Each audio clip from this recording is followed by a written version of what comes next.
আসসালামু আলাইকুম ওয়া রাহমাতুল্লাহি ওয়া বারাকাতুহু। বিরতির পর আবারও সবাইকে আমন্ত্রণ নতুন ঘন্টায়। আজ এই ঘন্টা আমরা কথা বলবো রাসূলুল্লাহ সাল্লাল্লাহু আলাইহি ওয়াসাল্লামের শারীরিক গঠন এবং সৌন্দর্য। এ বিষয়ে আলোচনা রয়েছেন বিশিষ্ট ইসলামী চিন্তাবিদ, শিক্ষাবিদ, গবেষক, লেখক ডক্টর আব্দুল বাসিত বিন নওশাদ মাদানী। আসসালামু আলাইকুম ওয়া রাহমাতুল্লাহ। ওয়া আলাইকুম আসসালাম ওয়া রাহমাতুল্লাহি ওয়া কেমন আছেন সব বারাকাতুহু? মিলিয়ে? আলহামদুলিল্লাহ, আল্লাহ ভালো রেখেছেন। দর্শক, আপনারা আজকের বিষয়ে প্রশ্ন করতে পারবেন, এই ঘন্টার বিষয় অথবা ইসলামের অন্য কোনো বিষয়ে প্রশ্ন করতে পারবেন। দৈনন্দিন জীবন ইসলাম মানতে গিয়ে যেসব মাসালা জানা দরকার সেগুলো প্রশ্ন করবেন, জীবন ঘনিষ্ঠ বিষয়ে প্রশ্ন করবেন। আমাদের ফেসবুকে লাইভ হচ্ছে, ইউটিউবে লাইভ হচ্ছে, সেসব জায়গায় কমেন্ট করতে পারেন, সেই কমেন্টগুলো আমরা জবাব দেবো ইনশাআল্লাহ। শেখ, আমরা রাসূলুল্লাহ সাল্লাল্লাহু আলাইহি ওয়াসাল্লামের শারীরিক গঠন এবং সৌন্দর্য নিয়ে কথা বলবো। জি, আলহামদুলিল্লাহ, ওয়াসসালাতু ওয়াসসালামু আলা রাসূলিল্লাহ বা'দ। ফাকাদ ক্বালা আল্লাহু তাআলা ওয়া ইন্নাকা লাআলা খুলুকিন আযীম। وقال براء بن عازب رضي الله عنه كان رسول الله صلى الله عليه وسلم أحسن الناس وجها وأحسنهم خلقا।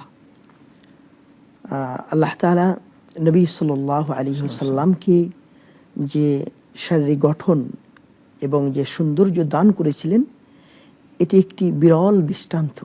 জি, রাসূলুল্লাহ সাল্লাল্লাহু আলাইহি সাল্লামের সৌন্দর্য বর্ণনা করা এবং তার গঠন আকৃতি নিয়ে কথা বলা, এটি যেমন একটি আনন্দের বিষয়, তেমনি সৌভাগ্যের বিষয়। জি, জি। আমরা নবী সাল্লাল্লাহু আলাইহি ওয়াসাল্লামের উম্মত। আল্লাহর নবী সাল্লাল্লাহু আলাইহি ওয়াসাল্লামকে আমরা শ্রদ্ধা করি, ভক্তি করি, সম্মান করি, মর্যাদার আসনে সমসীন করি।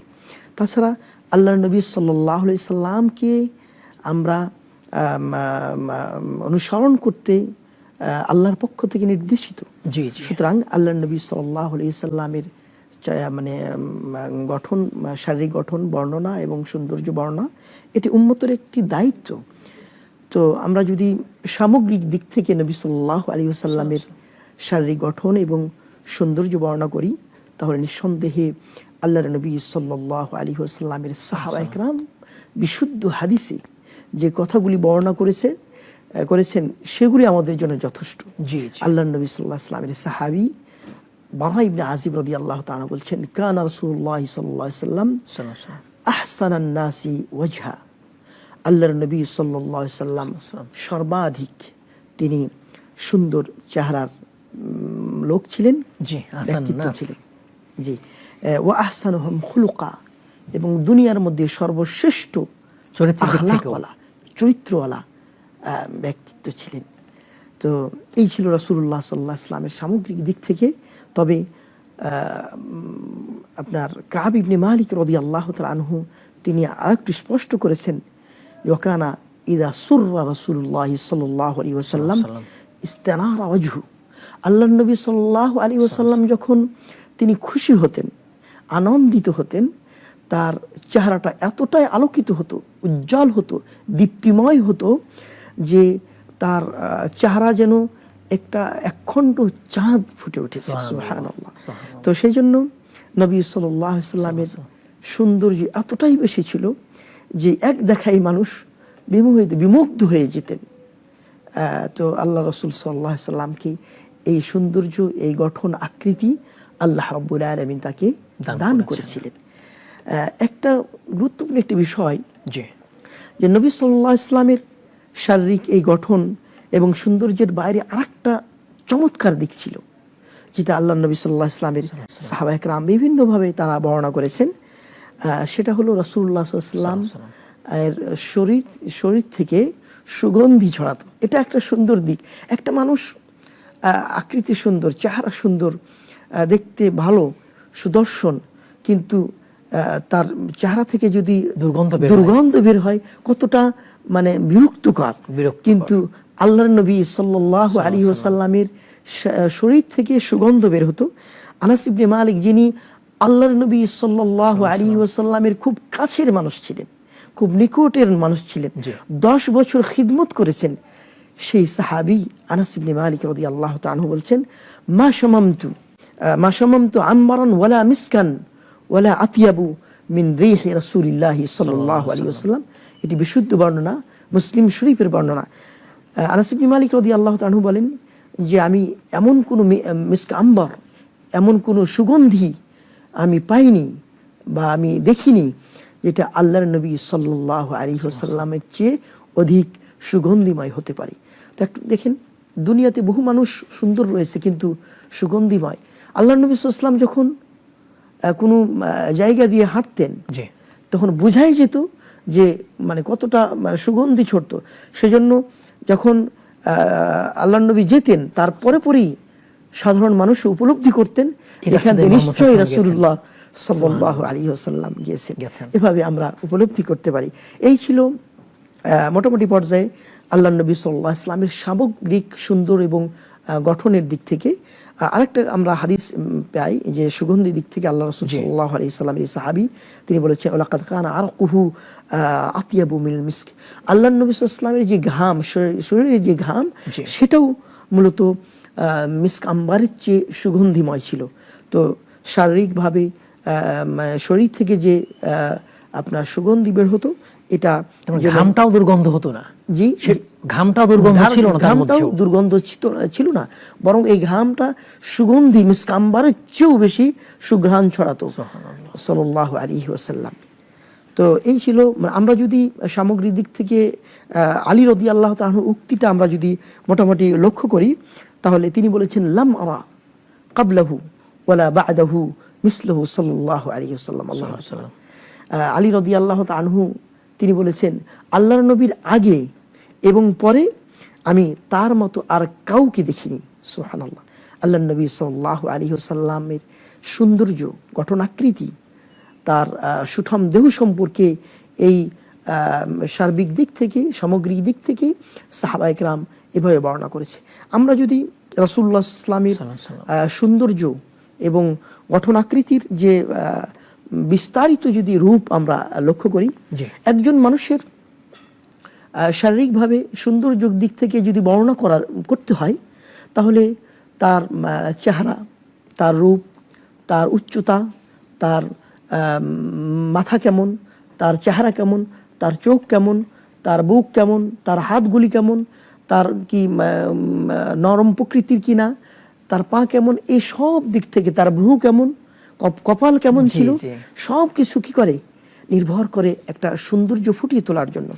একটা ফোন নিয়ে আসি আমরা। আসসালামু আলাইকুম, দর্শক কে বলছেন, কোথা থেকে বলছেন, প্রশ্ন করবেন। আসসালামু আলাইকুম। ওয়া আলাইকুম আসসালাম রাহমাতুল্লাহ, বলুন। যে আমরা যে আয়াতুল কুরসি সূরা পড়ি ফজরের নামাজের পরে বা শোয়ার সময়, এই সূরাটা জাহিয়াত থেকে নামাজ শিক্ষা বলতে লিখে দেখে পড়া যাবে। জি। আর একটা হচ্ছে জি, এটা কোন কোন সময় পড়তে হয়, মানে নামাজের মধ্যে 3 রাকাতের বেতের নামাজ বা মাগরিবের নামাজের সময় কোন সময় পড়তে হয় যদি জানেন। জি, আমাদের সাথে থাকবেন। ওয়া আলাইকুম আসসালাম ওয়া রাহমাতুল্লাহ। আমরা সংক্ষেপে দুইটা প্রশ্নের জবাব দিয়ে দিই। আয়াতুল কুরসি আমরা দেখে থেকে পড়তে পারবো কিনা, ফরজ সালাতের পরে অথবা সকাল বিকাল রাতে ঘুমানোর সময়? সুন্দর। আল্লাহ নবী সাল্লাল্লাহু আলাইহি ওয়াসাল্লাম যে দিক নির্দেশনা আমাদেরকে দিয়েছেন, আয়াতুল কুরসি পড়ার ফজিলত রয়েছে নিঃসন্দেহে। এটি অবশ্যই মুখস্থ, সুযোগ হয় মুখস্থ পড়বেন, আর যদি না হয় তাহলে দেখে দেখেও পড়বেন। মুখস্থ এবং দেখে উভয়টা অবশ্যই জায়েজ আছে, কোনো সন্দেহ নেই। সেটা নামাজের বাইরে হোক অথবা যে কোনো মুহূর্তে হোক, চলাচল করার সময় হোক, আপনার অফিস আদালতে হোক, যে কোনো মুহূর্তে আমরা দেখে পড়তে পারি, মুখস্থ পড়তে পারি, কোনো সন্দেহ নেই। আসসালামু আলাইকুম, দর্শক কে বলছেন, কোথা থেকে বলছেন, প্রশ্ন করবেন। শুনতে পাচ্ছেন, প্রশ্ন করবেন। হ্যালো, আসসালামু আলাইকুম। ওয়া আলাইকুম আসসালাম রাহমাতুল্লাহ, বলুন। আমি দিনাজপুর থেকে বলছি। জি, প্রশ্ন করবেন, বলুন। প্রশ্ন আমার, মানে একই ভাই, বড় ভাইয়ের সাথে ছোট ভাইয়ের মানে একই সাথে ব্যবসা দেখাশোনা সবকিছু করে, কিন্তু মানে প্রতি বছরে যে কুরবানি দেওয়া হয়, সে কুরবানির টাকাটা বড় ভাই দেয়। এখন সে কুরবানিটা গায়ে বড় ভাইয়ের হবে না ছোট ভাইয়ের হবে, এটা একটু জানতে চাই। জি, বুঝতে পেরেছি, আমাদের সাথেই থাকবেন। দোয়া কুনুত আসলে কখন পড়তে হয়? দোয়া কুনুত পড়ার বিভিন্ন প্রেক্ষাপট রয়েছে। এটা আমরা মনে করি যে শুধু বেতের নামাজে এটিকে পড়তে হয়, বিষয়টা এমন নয়। দোয়া কুনুত বেতের নামাজেও পড়ার বিষয়টা এসেছে। আল্লাহ নবী সাল্লাল্লাহু আলাইহি ওয়াসাল্লাম পড়েছেন, জি। বিশেষ করে রমজানের বাইরেও পড়েছেন। জি জি। আর কুনুত আল্লাহ নবী সাল্লাল্লাহু আলাইহি ওয়াসাল্লাম বিভিন্ন সময় বিপদ ওটা মুহূর্তে, কুনুত নাজিলা বলে থাকি ওটা এটা কি আমরা। কুনুত নাজিলা, তো কুনুতের বিভিন্ন ধরন আমি জি, জি। বলছি। তার মধ্যে একটি হলো কুনুত নাজিলা, নবী সাল্লাল্লাহু আলাইহি ওয়াসাল্লাম মাগরিব সালাতে পড়েছেন, আরো বিভিন্ন সময়ে বিভিন্ন সালাতে পড়েছেন। সুতরাং কুনুত আর আমার বেতের সালাতে পড়লে কখন পড়ো? রুকুর আগে না রুকুর পরে পড়ো? দোয়া কুনুত সম্পর্কে যেটি বেতরের নামাজে বলা হয়েছে, আল্লাহ নবী সাল্লাল্লাহু আলাইহি ওয়াসাল্লামের সালাত বর্ণনা করতে গিয়ে জগৎ বিখ্যাত ইমাম মুহাদ্দিস আলবানী রাহমাতুল্লাহ আলাইহি জি। তিনি সিফাতুস সালাতুন নবী সাল্লাল্লাহু আলাইহি ওয়াসাল্লামের মধ্যে একটি হাদিস নিয়ে এসেছেন। সেখানে তিনি উল্লেখ করেছেন যে তিনি আল্লাহ নবী সাল্লাল্লাহু আলাইহি ওয়াসাল্লাম কুনুত পড়তেন কখনো রুকুর আগে, আবার কখনো রুকুর পরে। উভয়টি জায়েজ আছে নিঃসন্দেহে। হাসান, তা দুই ভাই একসাথে থাকে, এখন কুরবানি বড় ভাইয়ের পক্ষ থেকে দেওয়া হয়, এখন এটা কি দুই ভাইয়ের আদায় হবে কিনা, নাকি দুই ভাই আলাদা আলাদা কুরবানি করবেন সামর্থ্য থাকলে? সামর্থ্য থাকলে তো নিঃসন্দেহে আলাদা আলাদা করবেন। এটা একটি নিয়ামত যে প্রত্যেকেই আলাদা আলাদাভাবে নিয়ামত আদায় করবেন। আল্লাহ তাআলা সচ্ছলতার যে নিয়ামত দান করেছেন, জি, জি। আমি কখন করবো? ইবাদতের মাধ্যমে যদি আমি না করি, তবে কেউ যদি আদায় করে তাহলে আরেক ভাইয়ের পক্ষ থেকে নিঃসন্দেহে এবং দুই ভাইয়ের পক্ষ থেকে আদায় হয়ে যাবে, একটা আদায় হয়ে দিলেও। যাবে, এতে কোনো সন্দেহ নেই। আলাদা দিলে তো ভালোই। জি, আলাদা দিলে তো নিঃসন্দেহে। সালাতের মধ্যে কি দেখে দেখে কোরআন পড়া যায়? সালাতের মধ্যে যে এটা অনেকেই মনে করেন যে আসলে এটা বৈধতা নেই, কিন্তু আরো বিশ্বের বহু উলামায়ে কেরামের ফতোয়া আমরা দেখেছি এবং জিজ্ঞেস করা হয়েছে যে সালাতের মাঝেও দেখে পড়া যায়। এটা কি ফরজ সালাত নফল সালাত পার্থক্য করা যাবে, না সব জায়গায় পড়া যাবে? এটা যে কোনো সালাতের মধ্যে পড়া যাবে, তবে অনেকেই মনে করেন এটা দৃষ্টিকটু, কারণ নামাজের মধ্যে কিছুটা নাড়াচড়া বিষয় থাকে।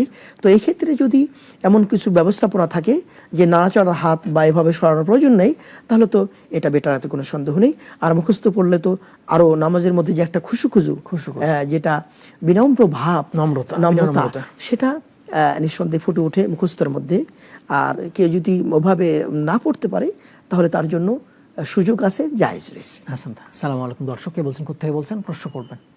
জি, প্রশ্ন ছিল এটাই যে বাতাসকে দেখা যায় না, সত্যি কথা, দেখতে পাই না, কিন্তু আমার প্রশ্ন, চলে কোন দিয়ে, তার গতিটা কোন জায়গা দিয়ে, এই জায়গাটার নাম আমি জানতে চাচ্ছি। বাতাস কোন জায়গাতে চলে এটা জানতে চাচ্ছেন? জি জি। শেখ, আমরা এটা কি জবাব দিব আসলে? প্রথমত বাতাসটা আল্লাহর নিয়ামত। ফোন নিয়ে আসি। আসসালামু আলাইকুম। দর্শক কে বলছেন, কোথা থেকে বলছেন, প্রশ্ন করবেন?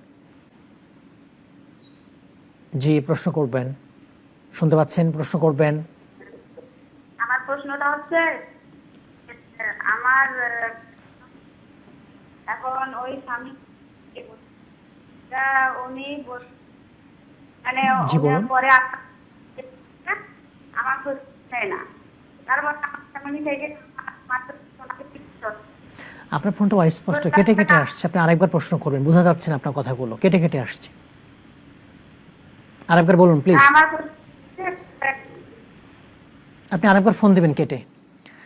দর্শক, আমাদের যে বিষয় আলোচনা চলছে সে বিষয়ে প্রশ্ন করতে পারেন, অথবা ইসলামের অন্য কোনো বিষয়ে প্রশ্ন করতে পারেন। আমাদের দেখার নাম্বার আছে সেখানে, ফেসবুক কমেন্ট করতে পারবেন, ইউটিউবে কমেন্ট করতে পারবেন। আসসালামু আলাইকুম। দর্শক কে বলছেন, কোথা থেকে বলছেন, প্রশ্ন করবেন। আসসালামু আলাইকুম। ওয়ালাইকুম আসসালাম রাহমাতুল্লাহ, বলুন। আমার প্রশ্ন হচ্ছে যে আমরা তো বিভিন্ন আলেমের মুখে শুনি জি, যে সালাতের বৈঠকের সময় শাহাদাত আঙ্গুল কখনো কখনো কোনো আলেম বলেন একবার নাড়াতে হবে, জি, আবার অধিকাংশ আলেমেরা বলে থাকেন যে সব সময় লড়াতে হবে। জি, আবার কোনো আলেম বলছেন যে আঙ্গুলটা শুধু ইশারা করা থাকবে, রাখলেই হবে, ইশারা মানে খাড়া করে রাখলেই বুঝতে হবে। পেরেছি, হ্যাঁ। তো আমরা তো সাধারণ মানুষ, তাহলে আমরা কোনটা আমল করব? জি, আমাদের সাথেই থাকবেন ইনশাআল্লাহ, সহিটা জেনে যাবেন। শেখ, বাতাস নিয়ে আমরা আসলে কি প্রশ্নের জবাব তো? বাতাসটা আল্লাহ তাআলার, জি, বিষয়টা হলো যে আল্লাহ তাআলার পক্ষ থেকে, আল্লাহ তাআলা যখন যেভাবে ইচ্ছা, এটা আল্লাহ তাআলার একটা আদেশ, যখন যেভাবে ইচ্ছা করে বাতাস তাকে প্রবাহিত করেন। হ্যাঁ, তাকে প্রবাহিত করেন। আল্লাহ তাআলা পূবাল হাওয়া দিতে পারেন, দক্ষিণ হাওয়া দিতে পারেন, উত্তর দিক থেকে দিতে পারেন, এটা আল্লাহ তাআলার ইচ্ছা। সুতরাং কোন দিক থেকে কোন দিকে প্রবাহিত হয় এটা আমার মনের চাহিদা নয়, এটা আল্লাহ তাআলার চাহিদা। এবং গতিও কম বেশি করে এটা আল্লাহ করে, তাআলা ঘূর্ণিঝড়, বেশি হ্যাঁ। করেন। আমরা মেঘমালাকে দেখি, আল্লাহ তাআলা তাড়িয়ে মেঘমালাকে তাড়িয়ে বিভিন্ন থেকে বিভিন্ন দিকে নিয়ে যান, এটা তাআলা আল্লাহ তাআলার ইচ্ছার উপর নির্ভর করে। সেখানে বৃষ্টি বর্ষণ করে, যে মেঘ বৃষ্টি আল্লাহর বর্ষণ করে, আদেশে এই বৃষ্টি বাতাসের বর্ষণ করে। মাধ্যমেই নিয়ে গিয়ে, এটা আল্লাহ তাআলার একটি আদেশের এবং মাধ্যমে। বৃষ্টির আগে একটু বাতাসও হয়, সুসংবাদ, হ্যাঁ। এটা একটা বিশাল নিয়ামত, যে সুন্দর সুন্দর আবহাওয়া, সুন্দর জি। ফিলিংস অনুভব করা বৃষ্টির আগে এবং পরে, এগুলি আল্লাহ তাআলার দান। জি, আমাদেরকে এটা এভাবে জানতে হবে আসলে। জি। হাসান, তার পরের প্রশ্নে আমরা যাই, সেটা হচ্ছে যে বৈঠকে আঙুল নড়ানো, ইশারা করে রাখা বা একবার তোলা, এর ব্যাপারে সহিহ বর্ণনা আসলে কি? আসলে আল্লাহর নবী সাল্লাল্লাহু আলাইহি ওয়াসাল্লামের হাদিসগুলি চমৎকার একটি প্রশ্ন, যে আসলে এই বিষয়গুলি, খুঁটিনাটি বিষয়গুলো আমরা যদি জানি, তা আমাদের নামাজের মধ্যে খুশি বেড়ে যাবে। আল্লাহর নবী কি করেছেন মূলত? আল্লাহর নবী সাল্লাল্লাহু আলাইহি ওয়াসাল্লামের এই অংশটুকু, মানে শাহাদাত, মানে তাশাহুদের সময়, বৈঠকের সময় আঙ্গুলটা কি অবস্থায় থাকবে, চমৎকার একটি প্রশ্ন। আল্লাহর নবী সাল্লাল্লাহু আলাইহি ওয়াসাল্লামের সালাত যারা বর্ণনা করেছেন বিশুদ্ধ হাদিস দ্বারা, আল্লাহর নবী সাল্লাল্লাহু আলাইহি ওয়াসাল্লামের যে বিশুদ্ধ হাদিসের মধ্যে যেভাবে এসেছে, কানা, সাহাবায়ে কেরাম বর্ণনা করেছেন, কানা ইয়াদউ বিহা, আঙ্গুল উঁচু অবস্থায় আল্লাহর নবী সাল্লাল্লাহু আলাইহি ওয়াসাল্লাম দোয়া করতেন। তাহলে এখান থেকে বোঝা যায় আল্লাহর নবী সাল্লাল্লাহু আলাইহি ওয়াসাল্লাম যতক্ষণ তাশাহুদ করেছেন, প্রথম থেকে শেষ পর্যন্ত তিনি দাঁড় করে রেখেছেন। এটি এই হাদিস থেকে। ওয়া কানা ইয়াদউ বিহা, ইমাম আলবানী রাহমাতুল্লাহ আলাইহি তার কিতাব সিফাতুস সালাতুন নবীর মধ্যেও হাদিসটি উল্লেখ করেছেন। ওয়া কানা ইয়াদউ বিহা, তাহলে বোঝা গেল হাত, মানে আঙ্গুল উঁচু করে রাখতেন তাশাহুদ থেকে সালাম পর্যন্ত। জি। আরেকটা হাদিসে এসেছে, ওয়া কানা ইউহাররিকুহা, আল্লাহর নবী সাল্লাল্লাহু আলাইহি ওয়াসাল্লাম তিনি নাড়াচাড়া করতেন, এবং কোন কোন হাদিসে এসেছে কঠিন ভাবে। তো এই দুইটি হাদিস দ্বারা স্পষ্ট হয়, এবং শয়তান ব্যথা পায়, জি, বলা হয়েছে যে এটি যদি বৈজ্ঞানিকভাবে অনেকে প্রমাণ করার চেষ্টা করেছে, মানুষের শরীরে প্রবাহিত হয় রক্ত, প্রত্যেকটা আপনার নাড়াচড়ার মধ্যে সেই বিদ্যুৎ গতি বাড়তে থাকে, তখন এই আঙ্গুল নাড়াচড়া করার মাধ্যমে, যেটা সুন্নাহ যেমন আদায় হয়, তেমনি ভাবে শয়তান বিতাড়িত হতে থাকে। সুবহানাল্লাহ। আল্লাহর নবী সাল্লাল্লাহু আলাইহি ওয়াসাল্লামের নামাজের মধ্যে বা বাইরেও, বিশেষ করে নামাজে ইবাদতের মধ্যে প্রত্যেকটা নাড়াচড়া, প্রত্যেকটা অবস্থা আল্লাহ প্রদত্ত, সায়েন্টিফিক, এবং এর মধ্যে কল্যাণ রয়েছে।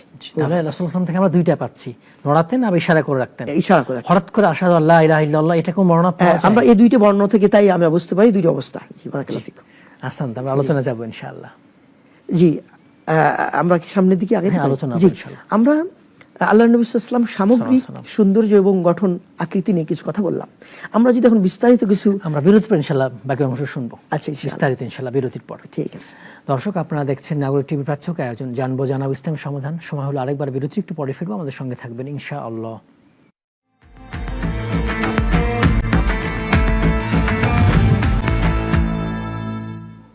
আসসালামু আলাইকুম ওয়া রাহমাতুল্লাহি ওয়া বারাকাতুহু। বিরতির পর আবারও সবাইকে আমন্ত্রণ। দর্শক, আপনারা দেখছেন নাগরিক টিভির প্রাচ্যক আয়োজন জানবো জানাবো ইসলামের সমাধান। আজ এই ঘন্টায় আমরা কথা বলছিলাম রাসূলুল্লাহ সাল্লাল্লাহু আলাইহি ওয়াসাল্লামের শারীরিক গঠন এবং সৌন্দর্য নিয়ে। আলোচনা রয়েছেন ডক্টর আব্দুল বাসির বিন নওশাদ মাদানী। শেখ যেমনটা আলোচনা করছিলেন। জি, আমরা রাসূলুল্লাহ সাল্লাল্লাহু আলাইহি ওয়াসাল্লামের শারীরিক গঠন এবং সৌন্দর্য কিছু দিক আমরা আমরা আলোচনা করলাম। আমরা যদি বিস্তারিত বিভিন্ন সাইড নিয়ে আমরা আলোচনা করি, রাসূলুল্লাহ সাল্লামের উচ্চতা কেমন ছিল, রাসূলুল্লাহ সাল্লাল্লাহু আলাইহি ওয়াসাল্লামের দেহ বর্ণ কেমন ছিল, শারীরিক গঠন কেমন ছিল। আল্লাহ নবী সাল্লাল্লাহু আলাইহি ওয়াসাল্লাম না খুব সাদা, ধবধবে সাদা ছিলেন, তেমনি ভাবে না খুব কালো ছিলেন, বরং তিনি ছিলেন উজ্জ্বল ফর্সা এবং লাল ফর্সা, লাল আভাযুক্ত আর কি, এইভাবে তিনি আল্লাহ নবী সাল্লাল্লাহু আলাইহি ওয়াসাল্লাম ছিলেন। আনাস ইবনে মালিক রাদিয়াল্লাহু তাআলা আনহু তার বিস্তারিত বিভিন্ন শব্দ তিনি উল্লেখ করেছেন। বিশেষ করে তিনি বলেছেন, কানা রাসূলুল্লাহ সাল্লাল্লাহু আলাইহি ওয়াসাল্লাম লাবিল আবিয়াদিল আমহাক, আল্লাহ নবী সাল্লাল্লাহু আলাইহি ওয়াসাল্লাম তিনি ধবধবে সাদা ছিলেন না। অনেক মানুষ মানে একেবারে শুধু সাদা হয়, দেখতে অনেকটা একটু বিটখুটে মনে হয়। তো আল্লাহ নবী সাল্লাল্লাহু আলাইহি ওয়াসাল্লাম এমন কিছু ছিলেন না। ওয়ালা বিল আদম বলা হয়েছে যে আল্লাহ নবী সাল্লাল্লাহু আলাইহি ওয়াসাল্লাম বাদামি ছিলেন না, বরং তিনি ছিলেন লালচে আভাযুক্ত, তো উজ্জ্বল ফর্সা, মানে এমন একটা আকৃতি ছিলেন যে মানে প্রথম দেখাতেই এতটা আকর্ষণীয় হতো যে তাকে ভালোবেসে ফেলতেন। সুদর্শন এবং সুঠাম দেহের তিনি অধিকারী ছিলেন। আল্লাহ নবী সাল্লাল্লাহু আলাইহি ওয়াসাল্লামের উচ্চতার বিভিন্ন বর্ণনা এসেছে। আল্লাহ নবী সাল্লাল্লাহু আলাইহি ওয়াসাল্লাম মাঝারি সাইজের ছিলেন, তিনি না খুব লম্বা ছিলেন, না খুব না বেটে খুব ছিলেন। বেটে ছিলেন। আল্লাহ নবী সাল্লাল্লাহু আলাইহি সাল্লামে মানে কাউরি পাশে যখন দাঁড়াতেন তখন আল্লাহ নবী সাল্লাল্লাহু আলাইহি সাল্লামকে একটু উঁচু দেখাতো। এটি তার সুন্দর একটা দিক। আল্লাহ নবী সাল্লাল্লাহু আলাইহি সাল্লাম তিনি সুঠাম এবং সুন্দর দেহের অধিকারী ছিলেন। আল্লাহ নবী সাল্লাল্লাহু আলাইহি সাল্লামের সাহাবায়ে কেরাম বর্ণনা করতে গিয়ে বলেছেন, লা বিত তাওয়িলিল বাইন ওয়ালা বিল কাসির। আল্লাহ নবী খুব লম্বা ছিলেন না, তেমনি খুব খাটোও ছিলেন না। এটি আল্লাহ নবী সাল্লাল্লাহু আলাইহি সাল্লামের জন্য একটি সুন্দর গঠন আকৃতি আল্লাহ তাআলা তিনি দান করেছিলেন।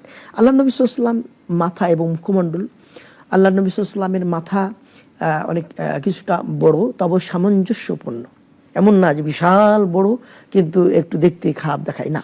আল্লাহ নবী সাল্লাল্লাহু আলাইহি সাল্লামের মাথা কিছুটা লম্বা ছিল। হাদিস এসেছে যে যখমুল রাস, আল্লাহ নবী সাল্লাল্লাহু আলাইহি সাল্লামের মাথা বড় ছিল তবে সামঞ্জস্যপূর্ণ।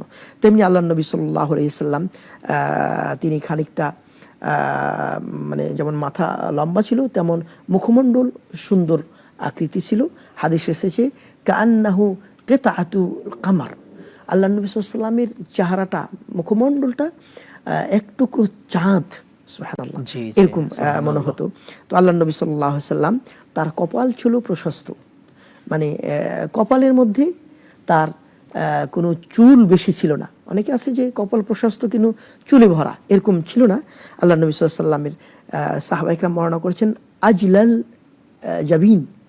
আজলাল জাবিন বলতে বিভিন্ন মুহাদ্দিস ইকরাম বলেছেন যে চুল বিশিষ্ট নয়, প্রশস্ত, তার কপালটা ছিল প্রশস্ত। আল্লাহ নবী সাল্লাল্লাহু আলাইহি সাল্লামের চোখের বর্ণনা দিতে গিয়ে সাহাবায়ে কেরাম বিভিন্নভাবে উল্লেখ করেছেন। তার চোখগুলো ছিল বড়, তবে ভয়ানক ছিল না, সুদর্শন আকর্ষণীয় ব্যক্তিত্ব ছিলেন। তেমনি কালো ছিল, পাপড়ি ঘন ছিল। তেমনি ভাবে আল্লাহ নবী সাল্লাল্লাহু আলাইহি সাল্লামের যে সাদা অংশ, একেবারে উজ্জ্বল সাদা অংশ ছিল। চোখের ভিতরে যে কালো অংশ সেটা ঘন এবং গভীর কালো, ডিপ ছিল। মানে এতটা সুন্দর দেখাতো, এতটা মলিন দেখাতো এবং সেই মানে এক দেখাতেই মানুষ ভালোবেসে ফেলতো, এভাবে পাওয়া যায়। আল্লাহ নবীর বিশিষ্ট সাহাবী জাবির ইবনে সামরা রাদিয়াল্লাহু তাআলা তিনি বর্ণনা করেছেন, ওয়া কানা ফি আইনাইহি সুহরুন, আল্লাহ নবী সাল্লাল্লাহু আলাইহি ওয়াসাল্লামের মানে চোখে যেন জাদু ছিল, সুবহানাল্লাহ। এতটা বিমোহিত, এতটা সৌন্দর্য তার ফুটে উঠতো, মানে সৌন্দর্য দিক থেকে, আকর্ষণীয় দিক থেকে এরকম ছিল। আমরা যদি আল্লাহ নবী সাল্লাল্লাহু আলাইহি ওয়াসাল্লামের আর অন্যান্য সাহাবাদের বর্ণনা দেখি, আল্লাহ নবী সাল্লাল্লাহু আলাইহি ওয়াসাল্লামের সাহাবায়ে কেরাম বলছেন আহসানুন নাসি ওয়াজহান, পৃথিবীর মধ্যে সর্বাধিক সুন্দর ব্যক্তি আল্লাহ নবীকে দেখাতো। তো আল্লাহ নবী সাল্লাল্লাহু আলাইহি ওয়াসাল্লাম জি চুল কেমন ছিল, মানে আল্লাহ নবী সাল্লাল্লাহু আলাইহি ওয়াসাল্লাম কি উস্কো খুস্কো থাকতেন, নাকি একেবারে চুলকে সবসময় মুন্ডন করে রাখতেন, নাকি কিভাবে থাকতো, নাকি কিছু আমাদের যুবক সম্প্রদায়ের মাঝে দেখা যায় কিছুটা বড় কিছুটা ছোট, এখানে আছে ওখানে নাই, এখানে আছে ওখানে নাই, বিভিন্নভাবে বিটখুটে অবস্থা, স্টাইল।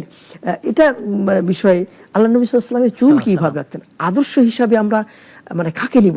আল্লাহ নবী সাল্লাল্লাহু আলাইহি ওয়াসাল্লামের চুল ঘন ছিল এবং কালো ছিল, কাঁধ পর্যন্ত বলা হয়েছে হাদ্দ মানকাবাই পর্যন্ত তার চুলগুলি পৌঁছাতো।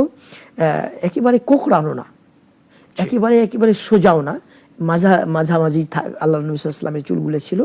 আল্লাহ নবী সাল্লাল্লাহু আলাইহি ওয়াসাল্লামের চুল বর্ণনা করতে গিয়ে, চুলের অবস্থা বর্ণনা করতে গিয়ে আনাস ইবনে মালিক। আসসালামু আলাইকুম, দর্শককে বলছেন কোথায় বলছেন, প্রশ্ন করবেন। আসসালামু আলাইকুম। ওয়া আলাইকুম আসসালাম ওয়া রাহমাতুল্লাহ, বলুন। হুজুর, এই হানাফি মাযহাবিরা বলে যে সূরা ফাতিহা পড়া লাগবে না, ইমাম। জি, আমাদের সাথেই থাকবেন। আসসালামু আলাইকুম, দর্শককে বলছেন কোথায় বলছেন, প্রশ্ন করবেন। আসসালামু আলাইকুম। ওয়া আলাইকুম আসসালাম ওয়া রাহমাতুল্লাহ, বলুন। ভালো আছেন হুজুর? জি আলহামদুলিল্লাহ, আপনি ভালো আছেন, প্রশ্ন করবেন। প্রশ্ন আমার সালাতের বিষয়ে, বুঝছেন? তিনটি প্রশ্ন। জি বলুন। মানে যখন নামাজে খুদে শুরু হয়, মনে করেন যে একাগ্রতা হয়, তখন নামাজের কয় রাকাত সালাত পড়ি খেয়াল থাকে না। আচ্ছা।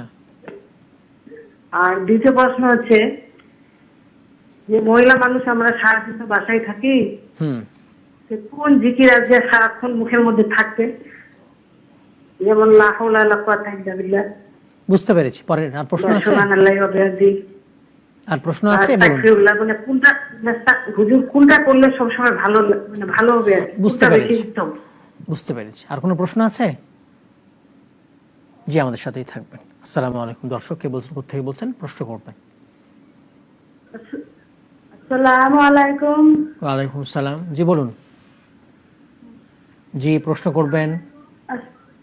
হুজুর, আমার দুইটি প্রশ্ন ছিল। জি যে স্বামী স্ত্রী ঝগড়া হয়েছে, জি তে ওই তখন ওই স্বামী কাজে চলে গেছে, মানে ধানের খোলায় কাজ করে। হুম তে ওখানে যে হঠাৎ করে গরম পানি পড়ে মানে খুবই অসুস্থ, কথা টথা ভুলতে পারছিল না। তে এই টাইমে স্ত্রী স্বামীর কাছে কোনো ক্ষমাও চাইতে পারেনি। তে এখন মারা গেছে, এখন কি করণীয়? ইন্না লিল্লাহি আর একটা প্রশ্ন আছে, জি ফজরের নামাজের পরে ওই যায় নামাজে কি নফল নামাজ কোনো পড়া যাবে? জি, আমাদের সাথে আসসালামু থাকবেন। আলাইকুম। ওয়ালাইকুম সালাম রাহমাতুল্লাহ। আসসালামু আলাইকুম। দর্শক কে বলছেন, কোথা থেকে বলছেন, প্রশ্ন করবেন। আমি কালিমস্থান থেকে বলছি হুজুর। জি, আমার বলুন। প্রশ্ন হলো, আমার বাড়ির পাশে একজন বোন আছে, উনি মানে অশিক্ষিত, মানে লেখাপড়া করে নাই, তো আপনার চ্যানেলের নাম্বারটা নিয়ে কথা বলতে পারে না। জি কারণ আমারে বলছে ওর প্রশ্নটা আপনার কাছে দিতে বলুন, বলুন, দেওয়া আপনি যাবে? করুন, অসুবিধা নেই, করুন করুন। দেওয়া যাবে? হ্যাঁ হ্যাঁ, প্রশ্ন করুন। এই বলছে কি, উনি মনে করেন যে কোনো একটা পরিস্থিতির কারণে মনে করেন এই মানে অবৈধ সম্পর্কের মধ্যে জড়াইয়া পরে ধরেন মানে জিনা হয়েছে, তারপরে একটা বাচ্চা টাচ্চা হলাইছে, এখন হ্যাঁ পাঁচ ওয়াক্ত নামাজ পড়ে, আবার তার যত করে এমনি সবকিছু ঠিকঠাক মতো করে। এখন এটা তবাটা কি ছাইয়া তুলেছে, আর রাস্তা তুললে করলে কি ক্লিয়ার হবে না আরো কিছু আছে তবা করা? জি, আমাদের সাথেই থাকবেন। এটা উনি জি, বুঝতে পেরেছি, আমাদের সাথে থাকবেন, যারই সমস্যা হোক না কেন। আসসালামু আলাইকুম। দর্শক কে বলছেন, কোথা থেকে বলছেন, প্রশ্ন করবেন। আসসালামু আলাইকুম। ওয়ালাইকুম সালাম রাহমাতুল্লাহ। বলুন। আমার হলো প্রশ্ন হলো ফুট কিভাবে দেয় এটা জানতে চাই। জি, স্পষ্ট আরেকবার। ফুটটা কিভাবে দেয় আমি জানতে চাই। আর একটি প্রশ্ন, আমি হলো পুরো ক্লাস দিয়া আর পুরা হাতর আর হইলো কবর দিয়া, এটা কি ঠিক আছে কি না? কি পড়েন আপনি এগুলো দিয়ে? কোন কোন সালাত পড়েন? ওই ফজরের নামাজ। জি, বুঝতে পেরেছি। ফজরের নামাজ আমি হলো পূর্ণ করি। বুঝতে পেরেছি, বুঝতে পেরেছি। নামাজ পড়ি।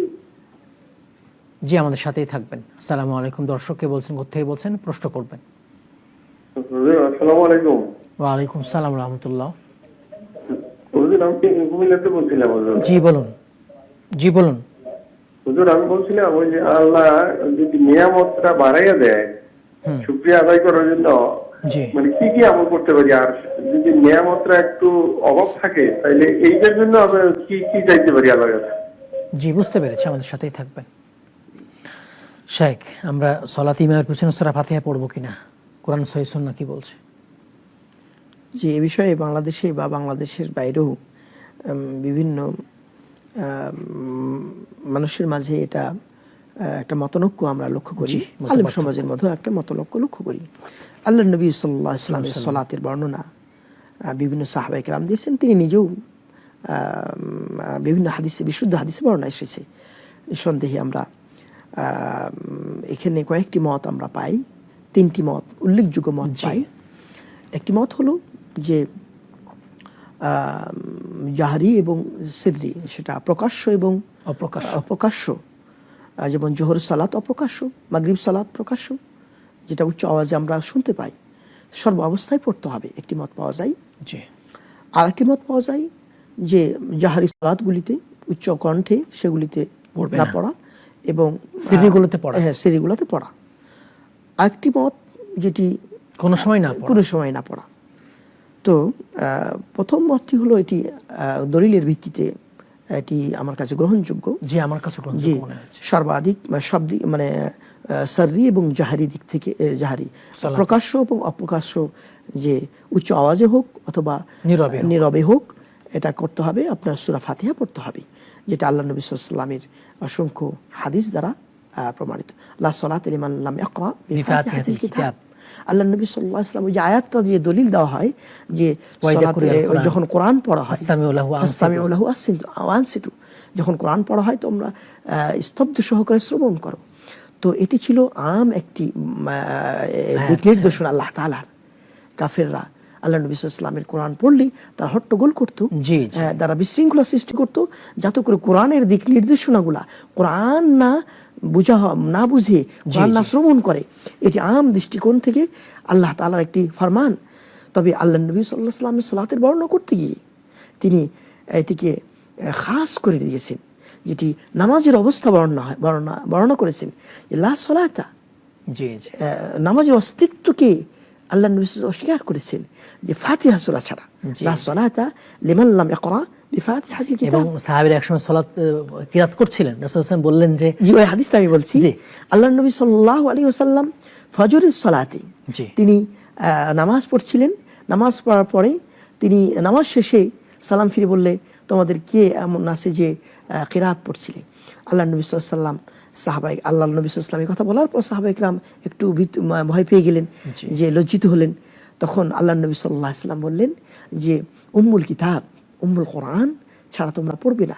এখান থেকে এটি প্রমাণ করে না যে জাহারি সালাত, প্রকাশ্য উচ্চ আওয়াজেও ইমাম যখন উচ্চ আওয়াজেও কোরআন পড়বেন তখনও আমাকে সূরাতুল ফাতিহা পড়তে হবে। এবং তারপর ওই আয়াত নাজিল হয়েছে, তিনি এই কাজটা অনুমতি দিয়েছেন। তাহলে কতটা স্পষ্ট দলিল, কতটা স্পষ্ট কথা যে আপনার প্রকাশ্য এবং অপ্রকাশ্য নীরবে যে সালাতগুলো আদায় করা হয় বা প্রকাশ্যে উচ্চ আওয়াজে, সর্বাবস্থায় আমরা সূরা ফাতিহা পড়ব, এতে করে সন্দেহ নেই। হাসান, তা উনি ওই সালাত পড়তে পড়তে রাকাত সন্দেহে পড়ে যান, তার করণীয় কি হবে? জি, করণীয় হলো, কয় রাকাত পড়েছেন? জি, আমরা 4 রাকাত বিশিষ্ট সালাত হোক, অথবা 3 রাকাত বিশিষ্ট সালাত হোক, অথবা 2 রাকাত, যেমন ফজর সালাত, মাগরিব সালাত 3 রাকাত, যোহর, আসর এবং ইশা 4 রাকাত। তো এই নামাজগুলির মধ্যে কোনো এক সময় যদি দেখা যায় যে বৈঠক থেকে আমি উঠলাম, অথবা 3 রাকাতের সময় দেখে মনে হয়েছে যে আমি কয় রাকাত পড়লাম, 4 রাকাত পড়েছি নাকি 3 রাকাত পড়েছি, তো 4 রাকাতের সে মানে কনফিউজ, মনস্থির করতে পারে, জি মনস্থির করতে পারে। তবে যেটা স্থির কম সেটাকে সে বেছে নেবে, বেছে নিয়ে বাকি সামনে পূরণ করে দেবে, পূরণ করবে। জি হাসান, তা মহিলারা বাসায় আসলে কি ধরনের জিকির করতে পারে সারা দিনে? আমরা যদি আল্লাহ নবী সাল্লাল্লাহু আলাইহি ওয়াসাল্লামের অবস্থাগুলো দেখি, আল্লাহ নবী সাল্লাল্লাহু আলাইহি ওয়াসাল্লাম কিভাবে তিনি সময় পার করতেন, তিনি নিজেই বর্ণনা করেছেন। আমি দৈনন্দিন কোন হাদিস এসেছে 70 বার বেশি আমি ইস্তিগফার করি, আবার কোন হাদিস এসেছে 100 বার বেশি ইস্তিগফার করি। আল্লাহু আকবার। আল্লাহর নবী সাল্লাল্লাহু আলাইহি ওয়াসাল্লাম যার আগে এবং পরের গুনাহ মাফ, তারপরেও তিনি এই আমলগুলি করতেন। তো আমাদের আমল কি রকম করা উচিত? তো এমন অতিরিক্ত আমল যেটি বেদাতে পরিণত করে সেটা আবার না, বরং আল্লাহর নবী সাল্লাল্লাহু আলাইহি ওয়াসাল্লাম অনুসরণ করে আমরা ইস্তিগফার করতে পারি। এবং আরো কিছু আমল রয়েছে, সুবহানাল্লাহি ওয়া বিহামদিহি, সুবহানাল্লাহিল আযীম। বুখারী শরীফের হাদিস এসেছে, সর্বশেষ হাদিস, যে এমন 2টি বাক্য যেটি আল্লাহর কাছে খুব প্রিয়, জবানে খুব হালকা কিন্তু মিজানে খুব ভারী। আল্লাহু আকবার, সুবহানাল্লাহি ওয়া বিহামদিহি, সুবহানাল্লাহিল আযীম, লা হাওলা ওয়ালা কুওয়াতা ইল্লা বিল্লাহিল আলিয়্যিল আযীম। এই ধরনের আমরা জিকির আজকার করতে পারি, কোনো সন্দেহ নেই ইনশাআল্লাহ। আমরা হিসনুল মুসলিম বা সহিহ দুয়ার বইগুলো, জি চমৎকার, হিসনুল মুসলিম, সাঈদ ওয়াহাব আল কাহতানি, যিনি কিছুদিন আগে মারা গেছেন, বিশ্ববরেণ্য একটি দুয়ার বই, এই চমৎকার একটি বই, বুখারী মুসলিম বিশুদ্ধ হাদিসগুলি থেকে তিনি সংকলন করে তিনি দিয়েছেন। বিশ্বের প্রায় 60-70টি ভাষায় অনুদিত, বাংলায় ভাষায়, ইংরেজিতে, আলহামদুলিল্লাহ আমাদের হাতের নাগালে। আমাদের বাংলাদেশেও বিভিন্ন প্রকাশনা এটি ছাপাইছে, অনুবাদ করেছে, আলহামদুলিল্লাহ। এই বইগুলি পড়তে পারেন। হাসান, তা স্বামীর সাথে ঝগড়া করে স্বামী মারা গেছে, স্ত্রী ক্ষমা চাইতে পারে নাই, এখন স্ত্রী কি করণীয়? জি, এটি একটি বিষয়। ওই জন্যে সর্বাবস্থায় স্বামী স্ত্রীর বন্ধন এমন একটি বন্ধন আল্লাহ প্রদত্ত। আল্লাহ তাআলা স্বামী স্ত্রীর বন্ধনকে লিবাস বলেছেন, পোশাকের মতো। হুন্না লিবাসুল লাকুম ওয়া আনতুম লিবাসুল লাহুন্না, তারা তোমাদের জন্য পোশাক স্বরূপ, তাও তোমাদের জন্য পোশাক স্বরূপ। এতটা কাছাকাছি, এতটা আন্তরিক হতে হবে, ওই জন্য সর্ব অবস্থায় সব দিক থেকে যেন খুব কাছের মতো থাকে। যে কোনো মুহূর্তে যেন যদি বিয়োগ ঘটে তাহলে যেন স্বচ্ছন্দে বিদায় জানাতে পারে, এরকম একটা অবস্থা থাকতে হবে। হ্যাঁ, স্বামী যখন চলে যায় দুনিয়ার সবচেয়ে কাছের মানুষটি যখন চলে গেছে, খারাপ লাগা স্বাভাবিক, এটাই হওয়া উচিত। তার জন্য আমরা দোয়া ইস্তেগফার করবো, এটা আমাদের করণীয়। একজন মানুষ যখন মারা যায়, খুব কাছের মানুষটা যখন মারা যাবে, তখন আল্লাহ নবী সাল্লাল্লাহু আলাইহি ওয়াসাল্লামের দিক নির্দেশনা হলো আমরা ক্ষমা প্রার্থনা করবো, ইস্তেগফার করবো। আল্লাহ নবী সাল্লাল্লাহু আলাইহি, বিশেষ করে মহিলাদের জন্য কবর জিয়ারত করা বৈধতা নেই, তবে তাদের জন্য স্বামীর জন্য আমরা দোয়া করব এবং দান সাদকা করব। হজ উমরা যদি এগুলি করে দেওয়ার ব্যবস্থা করব, তার পক্ষ থেকে আমরা সাদকা জারিয়া যেগুলি অবিচল থাকবে। তাহলে যেমন আল্লাহ রাসূল সাল্লাল্লাহু আলাইহি ওয়াসাল্লামের হাদিসে এসেছে সমস্ত আমল কেটে যায় 3টি আমল ছাড়া, তার মধ্যে সাদকা জারিয়ার কথা বলা হয়েছে। এখন সে তার স্বামীর জন্য ক্ষমা চেয়েছে, আল্লাহ তাআলা তাকে ক্ষমা করে দিতে পারেন। ঝগড়া করার কারণে তো দুজনের মধ্যে সম্পর্কটা ছিল না, ক্ষমা চাইতে দিতে পারে নাই, আগে মারা গেছে স্বামী। তাহলে এখন সেই ক্ষমা প্রার্থনা করলে আল্লাহ তাআলা তাকে ক্ষমা করে দেবেন, স্ত্রীকে আশা করছি ক্ষমা করে দেবেন। জি, নিঃসন্দেহে আল্লাহ তাআলা যদি আল্লাহ তাআলার কাছে যদি ক্ষমা চাই, অবশ্যই ক্ষমা করবেন। তো কিছু হক রয়ে গেছে, সে হকগুলো আদায় করতে হবে। এখন কিছু কিছু বিষয় আছে যে এমন, সেই জন্য আমরা বলছিলাম স্বামী স্ত্রীর অবস্থাটা বা যে কোনো মানুষের সাথে মানুষের যে অধিকার, সে অধিকার থেকে সেই জন্য বঞ্চিত না হয়, এগুলি আপনার জীবনে আপনি এটাকে ট্রাই করবেন। স্বামীর অধিকার, স্ত্রীর অধিকার, এগুলি ট্রাই করতে হবে, আর এগুলি সর্বাবস্থায় খেয়াল রাখতে হবে। তাহলে আমরা আশা করছি যে আমাদের জীবনের প্রতিটি মুহূর্ত সৌন্দর্য হবে। জি, সামনের দিকে আমরা বিরতি নেব একটু। দর্শক, আপনারা দেখছেন নাগরিক টিভির প্রাচ্যক আয়োজন জানবো জানাবো ইসলাম সমাধান। সময় হলো আরেকবার বিরতির, একটু পরে ফিরবো, আমাদের সঙ্গে থাকবেন ইনশাআল্লাহ।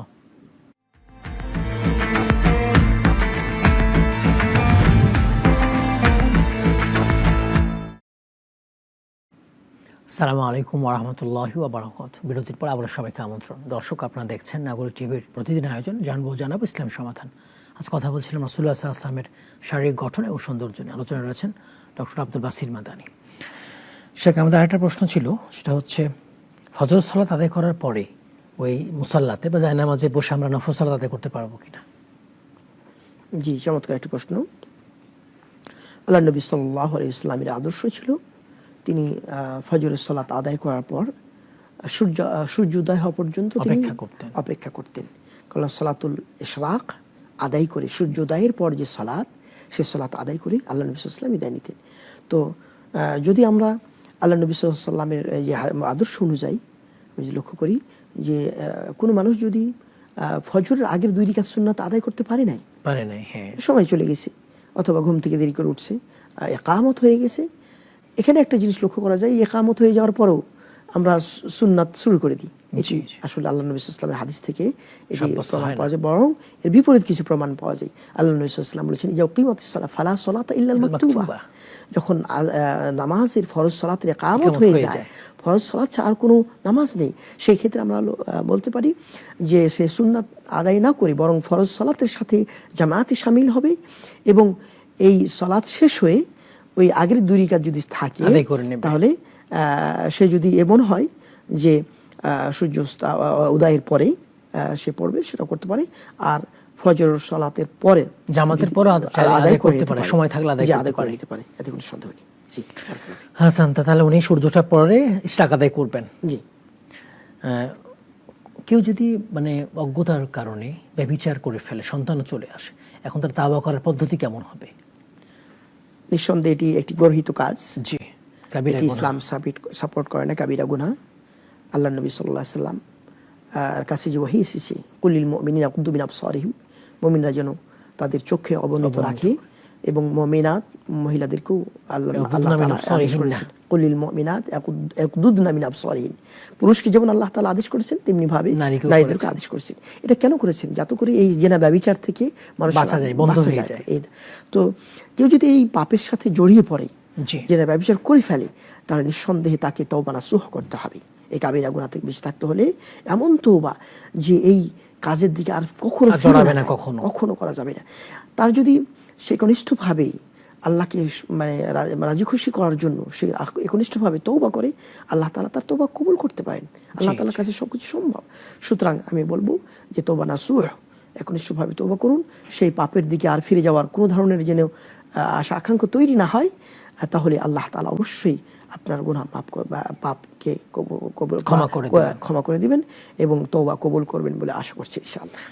হাসান, তা নিয়ামত বাড়লে তো আল্লাহর প্রশংসা করলে নিয়ামত বেড়ে যায়। এখন নিয়ামত কখনো যদি কমে যায় তাহলে আমাদের কি করণীয় হবে? নিয়ামত কমে যাওয়ার ক্ষেত্রে এটা আল্লাহ তাআলার পরীক্ষা। জি, এটা আমরা অনেকে বুঝি নাই, মনে করি যে আমার নিয়ামত আমি পাইনি, আমি দরিদ্র হয়ে গেছি, তো আমি দরিদ্র হয়ে গেছি, তো মনে হয় যে আমাকে আল্লাহ তাআলা আমি অপরাধের কারণে এটা হয়েছে। না, এটা অপরাধের কারণ নাও হতে পারে, এটা আপনার জন্য পরীক্ষা। আপনার পরীক্ষা, আপনার হিসাব নিকাশ কম হলে আপনার জন্য জান্নাতে যাওয়া সহজ হবে। তো সেই দিক থেকে এটা আপনার জন্য সম্মান বৃদ্ধির কারণ হতে পারে। আপনি যদি ধৈর্য ধারণ করেন, গুনাহের কারণে নিয়ামত কমে যেতে পারে। জি, গুনাহের কারণে হতে পারে। জি, গুনাহের কারণে সে আল্লাহ তাআলা তাকে সংকুচিত করে দিতে পারেন। তেমনি ভাবে নিয়ামতকে সংকুচিত করে দিতে পারেন। তেমনি ভাবে আল্লাহ তাআলা পরীক্ষা স্বরূপ তিনি করতে পারেন যে সে বান্দা শুকরগুজার হয় কিনা। তাকে যে কমিয়ে দেওয়া হয়েছে, কমিয়ে দেওয়ার পরও সে শুকরগুজার হতে পারছে কিনা, সবর করছে কিনা, ধৈর্য ধারণ করছে কিনা, এই বিষয়টা লক্ষণীয় বিষয়। জি, আমরা আলোচনা যাব ইনশাআল্লাহ। জি, আমরা আল্লাহর নবী সাল্লাল্লাহু আলাইহি ওয়াসাল্লামের ঘটনাকৃতি নিয়ে, সৌন্দর্য নিয়ে কথা বলছিলাম। আল্লাহর নবী সাল্লাল্লাহু আলাইহি ওয়াসাল্লামের চুলগুলি কেমন ছিল? আমরা বলছিলাম কালো মিশমিশে ঘন কালো চুল ছিল। আল্লাহর নবী সাল্লাল্লাহু আলাইহি ওয়াসাল্লামের চুলগুলি কাঁধ পর্যন্ত ছড়াতো। কোনো বর্ণনা এসেছে যে কানের লতি পর্যন্ত। আল্লাহর নবী সাল্লাল্লাহু আলাইহি ওয়াসাল্লামের সাহাবী আনাস রাদিয়াল্লাহু তাআলা বলতেছেন যে কানা শাআরু রাসূলিল্লাহি সাল্লাল্লাহু আলাইহি ওয়াসাল্লাম ইলা আনসাফি উযনাইহি, আল্লাহর নবী সাল্লাল্লাহু আলাইহি ওয়াসাল্লামের চুলগুলি কানের লতি পর্যন্ত পৌঁছাতো। একটি হাদিস এসেছে লাহু শাআরুন ইয়াবলুগু শাহমাতা উযনাইহি, আল্লাহর নবী সাল্লাল্লাহু আলাইহি ওয়াসাল্লামের এমন চুল ছিল, এই চুলগুলি কানের লতি পর্যন্ত পৌঁছাতো। যা সবগুলি হাদিস প্রমাণ করে আল্লাহর নবী সাল্লাল্লাহু আলাইহি ওয়াসাল্লামের ঘন কালো চুল ছিল। এমনকি শেষ দিকও, বয়সের শেষ মুহূর্ত পর্যন্ত দুই একটা চুল বাদে আল্লাহর নবী চুলগুলা বেশ কালো মিশমিশে ছিল। তো আলহামদুলিল্লাহ, এটা আল্লাহর নবী সাল্লাল্লাহু আলাইহি ওয়াসাল্লামের বর্ণনা ছিল। আল্লাহর নবী সাল্লাল্লাহু আলাইহি ওয়াসাল্লামের চোখের যে ভুরু, এটি কেমন ছিল? আল্লাহর নবী সাল্লাল্লাহু আলাইহি ওয়াসাল্লামের চোখের ভুরুর ক্ষেত্রে বলা হয়েছে মাঝখানে সামান্য ফাঁকা ছিল এবং ঘন ছিল। তো এমন ঘন নয় যেটা দেখতে বিশ্রী দেখাবে। আল্লাহর নবী সাল্লাল্লাহু আলাইহি ওয়াসাল্লামের ত্বকের কথা বর্ণনা করলাম যে তা উজ্জ্বল ফর্সা ছিলেন, লালচে আভা ছিল। আল্লাহর নবী সাল্লাল্লাহু আলাইহি ওয়াসাল্লামের নাক কেমন ছিল? একটা মানুষের চেহারার মধ্যে নাকটা যদি সুন্দর হয় তাহলে অনেকটা সুন্দর লাগে। তো নাকটা কোন ধরনের বাঁকা ছিল না, বরং কিছুটা উঁচু ছিল এবং সরু ছিল, যেটা আল্লাহ নবী সাল্লাল্লাহু আলাইহি ওয়াসাল্লামের ক্ষেত্রে বলা হয় যে কিছুটা উঁচু এবং উজ্জ্বল, এবং প্রথম দর্শনেই তাকে ভালোবেসে ফেলতো। এটা ফোন নিয়ে আসি। আসসালামু আলাইকুম, দর্শক কে বলছেন, কোথা থেকে বলছেন, প্রশ্ন করবেন। জি, প্রশ্ন করবেন, আবার দেখার নাম্বারে চেষ্টা করবেন। জি, মুহূর্তের আলোচনা যাব ইনশাআল্লাহ। জি, আমরা বলছিলাম যে আল্লাহ নবীর নাক সম্পর্কে কথা বলছিলাম। হাদিসে এসেছে আকনাল আরনাইন, এটি বিশুদ্ধ একটি বর্ণনা, একটি হাদিসের শব্দ। ইমাম তিরমিজি রাহমাতুল্লাহ তার শামাইলের মধ্যে উল্লেখ করেছেন। শামাইলে তিরমিজির মধ্যে হাদিসটি এসেছে, বিশুদ্ধ বর্ণনা। আল্লাহ নবী সাল্লাল্লাহু আলাইহি ওয়াসাল্লামের নাক সম্পর্কে তিনি বলেছেন হাদিস এসেছে আকনাল আরনাইন, তার নাকটা ছিল সরু এবং উঁচু, কিছুটা এতটা সুন্দর দেখাতো যে এই কিছুটা উঁচু হওয়ার কারণে। আল্লাহর নবী সাল্লাল্লাহু আলাইহি ওয়াসাল্লামের দাঁতের বিষয়ে বলা হয়েছে যে তার দাঁতগুলি ছিল কিছুটা ফাঁকা, তবে সাদা, ধবধবে সাদা ছিল, মনোমুক্তার মতো দেখাতো। আল্লাহর নবী সাল্লাল্লাহু আলাইহি ওয়াসাল্লামের দাঁতগুলি মনোমুক্তার মতো দেখাতো এবং হাসলে এতটা ঝলক দিত যে সুন্দর পুরো চেহারাটায় সুন্দরে ভরে যেত। আল্লাহর নবী সাল্লাল্লাহু আলাইহি ওয়াসাল্লামের সাহাবী সাল্লাল্লাহু আলাইহি ওয়াসাল্লাম তার দাড়ি সম্পর্কে বলেছেন যে তার দাড়িটা কেমন ছিল, বিশাল লম্বা ছিল নাকি একেবারে হালকা ছিল। আল্লাহর নবী সাল্লাল্লাহু আলাইহি ওয়াসাল্লামের দাড়ি সম্পর্কে বলা হয়েছে যে তার দাড়ি ছিল ঘন এবং পূর্ণ, মাঝারি। এবং জাবির ইবনে সামরা রাদিয়াল্লাহু তাআলা তিনি বর্ণনা করেছেন, আল্লাহর নবী সাল্লাল্লাহু আলাইহি ওয়াসাল্লাম তিনি বলেছেন যে কাদ শাবা মাআরিদু লিহিয়াইহি আও লিহিয়াতিহি, আল্লাহর নবী সাল্লাল্লাহু আলাইহি ওয়াসাল্লামের কানের কাছের যে দাড়িগুলা কিছু পেকেছিল, হালকা কিছু পেকেছিল, শেষ মুহূর্ত পর্যন্ত বাকি অংশ সাদা কালোই ছিল। তো সেই জন্য বোঝা যায় আল্লাহর নবী সাল্লাল্লাহু আলাইহি ওয়াসাল্লামের দাড়িগুলি ঘন ছিল, কালো ছিল। এটা ফোন নিয়ে আসি। জি, আসসালামু আলাইকুম, দর্শক কে বলছেন, কোথা থেকে বলছেন, প্রশ্ন করবেন। শুনতে পাচ্ছেন? প্রশ্ন করবেন। ওয়া আলাইকুম আসসালাম। জি বলুন, প্রশ্ন করবেন। জি, প্রশ্ন করবেন। আপনার ফসলের যে হক আদায় করার লাগে, সেক্ষেত্রে আমি 1 বিঘা মাটি 40,000 টাকা দিয়ে কিনলাম, দেখা গেল বছর শেষে আমার 10 থেকে 12,000 টাকা হয়তো লাভ থাকলো, সেক্ষেত্রে আমার ফসলের হক আদায় করা লাগবে কিনা? কি আদায় করা লাগবে জমিটা কিনা? চুক্তি স্বরূপ কিনা 1 বছরের জন্য। জি, বুঝতে পেরেছি, আমাদের সাথেই থাকবেন। জি শেখ, আসসালামু আলাইকুম। দর্শক কে বলছেন, কোথেকে বলছেন, প্রশ্ন করবেন। জি, শুনতে পাচ্ছেন, প্রশ্ন করবেন। জি, আসসালামু আলাইকুম। ওয়ালাইকুম সালাম রাহমাতুল্লাহ। জি, আমার দুটো প্রশ্ন। জি। একটা হলো, জামাতে যখন নামাজ পড়ি ইমামের পিছনে, যখন ইমাম ওই আপনার সূরা কেরাত মানে সরবে পড়েন, যেটা আর কি, তাদের কি পড়তে হবে সূরা ফাতিহাটা? জি, আমরা এই প্রশ্নের জবাব দিয়েছি একটু আগে, আমাদের সঙ্গে থাকবেন ইনশাআল্লাহ। আসসালামু আলাইকুম। দর্শক কে বলছেন, কোথেকে বলছেন, প্রশ্ন করবেন। শুনতে পাচ্ছেন, প্রশ্ন করবেন। আমি ঢাকা থেকে বলছি। জি, বলুন। আমার নাম হচ্ছে ইয়ানুর। তো আমার প্রশ্নটা হচ্ছে নাম নিয়েই, মানে আমি শুনেছি আল্লাহর 199 নামের সাথে ইয়া উচ্চারণ আছে, তো আমার নাম হচ্ছে ইয়ানুর। তো আমার নামটা কি সঠিক? জি, আমাদের সাথেই থাকবেন। জি, আমাদের সাথেই থাকবেন। আসসালামু আলাইকুম। দর্শক কে বলছেন, কোথেকে বলছেন, প্রশ্ন করবেন। শুনতে পাচ্ছেন? জি, প্রশ্ন করবেন। বেটের নামাজ কিভাবে, আর ধরলে অস্পষ্ট, আপনি আবারও চেষ্টা করবেন। শেখ, জমি বিক্রি করার পরে যে লাভ, আচ্ছা, এখানে লাভের পরিমাণটা কি নির্দিষ্ট বেচাকেনার ক্ষেত্রে, জমি বা অন্য কিছু?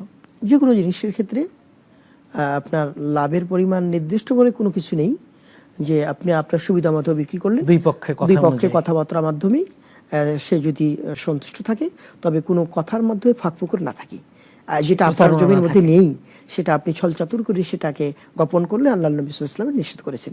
তাহলে মানে আপনার পরামর্শ ভিত্তিক বা একজন আরেকজনের কথা বা আদান প্রদানের মাধ্যমে সবকিছু খোলামেলা বললেই এর মধ্যে কোনো সমস্যা থাকার কথা নেই। জি। আবার অনেক কিছু জমি বন্ধক নেই, বন্ধক নিয়ে এসে সেখানে কোনো উপকার ভোগ করতে পারবে? যেটা টাকার সাথে মানে চুক্তিভিত্তিক যেটা দেওয়া হয়, যে আমি 1 বছর যে জমিটা নিলাম, 1 বছর নিয়ে সেটা আমি লিজ ভাড়া, এটা জায়েজ আছে। হ্যাঁ, জি। এখন যে বন্ধক, যে জামানত হিসেবে নিয়ে সে নির্ভোগ করছে, আবার পরে টাকাই পেয়ে যাবে, যে এই ক্ষেত্রে মানে অনুমতি নেই আর কি শরীয়তের। যেটা রেহান বলা হয়েছে, রেহানের সুনির্দিষ্ট নীতিমালা রয়েছে, যেটা রেহানের যেটা হলো যে বন্ধক নিয়ে আমি সেটাকে ব্যবহার করার কোনো ধরনের অনুমতি নেই। হাসান, আরেকটা যে আরেকবার আমরা বলে দিই যে জামাত ইমামের পেছনে সূরা ফাতিহা পড়ার ব্যাপারে জিজ্ঞেস করেছেন, ইমামের পেছনে সূরা ফাতিহা পড়া। জি, ইমামের পেছনে সূরা ফাতিহার ব্যাপারে আমরা 3টি মত আমরা ব্যক্ত করেছি, যে উঁচু এবং নীরবে দুই অবস্থায় পড়া সূরা ফাতিহা। আরেকটি হলো যে উঁচু আওয়াজে না পড়া, নীরবে পড়া। আরেকটি হলো উভয় অবস্থায় না পড়া। 3টি মতের মধ্যে সবচেয়ে গ্রহণযোগ্য মত, যেটি হাদিস থেকে প্রমাণিত, সেটি হলো আল্লাহ নবী সাল্লাল্লাহু আলাইহি ওয়াসাল্লামের সাহাবায়ে কেরাম তাই করতেন, যে সর্ব অবস্থায় সাহাবায়ে কেরাম আল্লাহ নবী সাল্লাল্লাহু আলাইহি ওয়াসাল্লামের পিছনে সূরা ফাতিহা পড়তেন। এটাই হলো কোরআনে রাজিহ। জি, রাজিহ। হাসান, বেতের সালাত কিভাবে আদায় করবেন?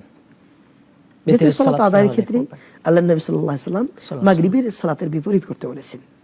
আল্লাহ নবী সাল্লাল্লাহু আলাইহি ওয়াসাল্লামের মাগরিবের সালাত আমরা যদি দেখি, সেটা হলো যে 2 রাকাত পরে বৈঠক করেছেন।